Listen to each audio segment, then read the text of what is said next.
suasana persiapan hitung cepat Kompas yang akan berlangsung pada pemilihan umum Rabu 14 Februari 2024 sibuk di sana-sini.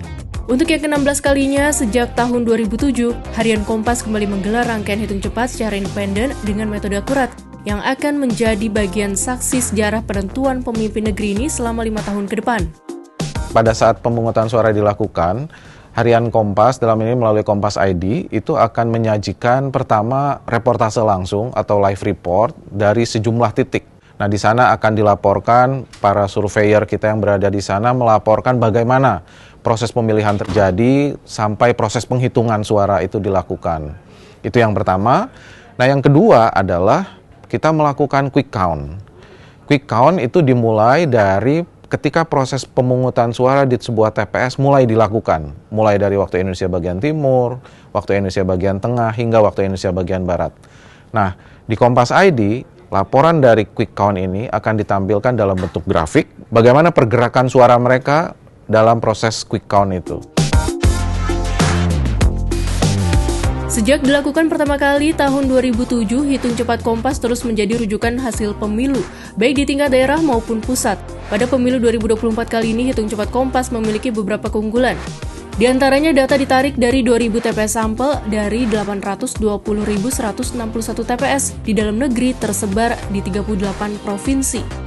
Metode sampling acak sistematis dengan tingkat kepercayaan 99% dan simpangan kesalahan diperkirakan kurang dari 1%, membuat hitung cepat Kompas andal untuk dijadikan rujukan hasil pemilu 2024.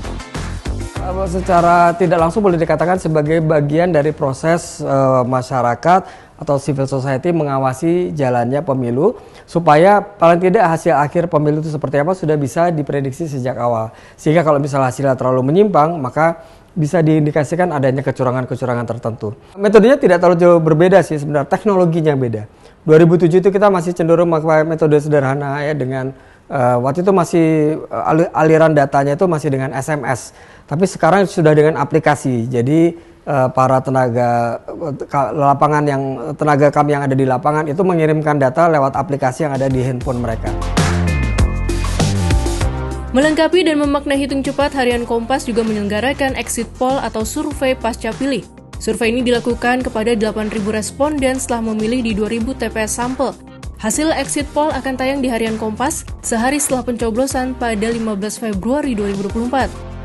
Karena kalau dari hasil hitung cepat saja kita hanya mendapatkan angka, itu kalau buat publik tentu saja ya mungkin kurang puas ya. Dari sisi jurnalistik juga, kalau kita hanya menampilkan angka siapa yang unggul dalam sebuah kontestasi politik, terus sudah. Kalau angkanya sudah bahwa ini sekian persen, ini sekian persen, terus sudah, kita tidak mendapatkan data apa-apa lagi.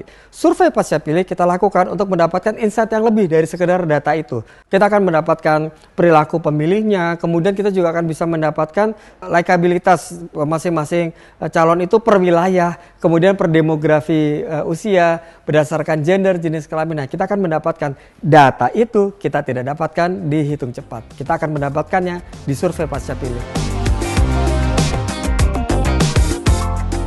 Melalui hitung cepat dan exit poll, Harian Kompas berikhtiar memberikan komitmennya bagi perjalanan demokrasi bangsa, menjalankan fungsi media sebagai pilar keempat demokrasi.